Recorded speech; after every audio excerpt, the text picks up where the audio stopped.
Welcome back, everyone, and thanks for sticking with us on Midday here on ABC4. Tell me, do you suffer from allergies? I don't think I do. I do, and I have all my life. Oh, I know you do. Spring is here. It is the time when people really suffer from allergies. And of course, we are joined with Dr. Douglas Anderson from Ogden Clinic to discuss a few of these issues. Let's talk about what are some of the culprits for spring allergies. That's a great question. You know, one thing that a lot of people may not be aware of, but there's a website you can go to. There's probably more than one, but several.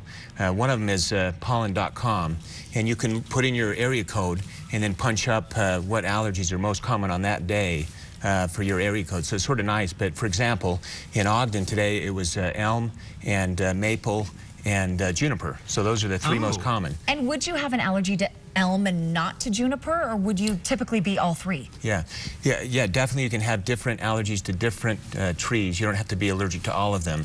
There are some trees that are sort of closely related, but in general you don't have to be allergic to all three of the different trees. You can see up here on the screen now, that's actually the website that you could go to regarding the pollen. What is the most common things that people are allergic to in Utah? Do you know of the, say, top 5? No, that's a great question. You know, it's very variable, first of all, but in Utah in general, because we have a very dry environment, desert-like environment, and there's wind, and more likely you're going to be allergic to things that are airborne.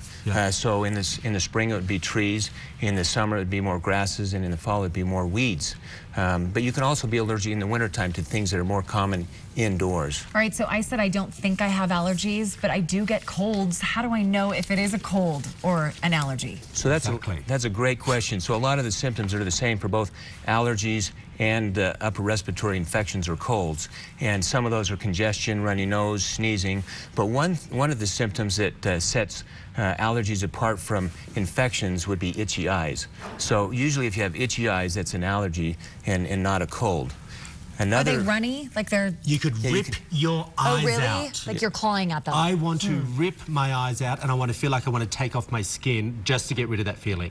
It's a horrible feeling. Yeah, so itchy eyes can be... He's nodding. He's nodding. He's like, he knows I hear that all exactly the how time. I feel. I wanted to ask you, look, allergies, yes, we get them, but how is it affecting our health long-term regarding asthma and other issues? Yeah, that's a great question. You know, most people that have asthma, first of all, have allergies. Interestingly enough, not everyone that has allergies has asthma, but a lot of the same immune processes that are involved in our symptoms from allergies are also involved in asthma. And so they are related. So often if you have asthma, when your allergies are acting up, your asthma will act up also too. I think it's a great idea. What are some of the treatments out there that you know work best? Let's get to that. So let's give them an option. Exactly. So the best treatment that you can have is probably avoidance. So leave Utah? So maybe you have to do that. But if you know what you're allergic to, for example, if you're allergic to animal dander, which is a common one indoors, you know, even though that's hard to do, you may have to either part ways with your animal, or you may have to wash them a lot, which may not be an easy proposition. But so avoidance is a #1 thing. Certainly over-the-counter medicines that help treat, or prescription medications that help treat allergies, such as antihistamines or nasal steroid sprays or decongestants, those are helpful.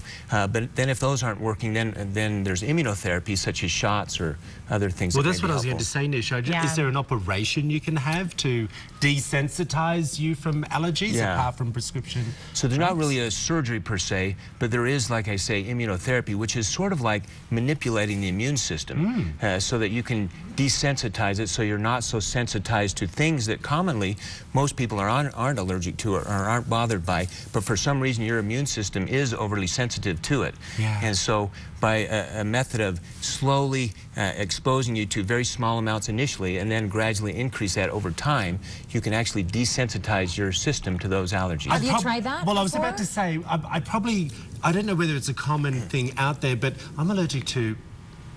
Wait, you are not allergic to me. Can no, you be you are allergic not. to humans? Dr. Anderson, set him straight. Hurry. That's right, that's right. I don't think you're I like the idea. We need to find out more information about that immunization type of process. Well, you get it at the Ogden Clinic, and that's where Dr. Anderson is. All the information is on your screen along with the website. Go to forutah.com/midday and we will link you. But if you have more questions, and I know you do because we just scratched the surface and Troy's eyes for a second, then don't forget to check in with the Ogden It's Clinic. a horrible thing to have. Thank you for coming in. Oh, pleasure. My pleasure. Always Thank you, Nisha. Thank you, We'll Troy. be right back. Appreciate it.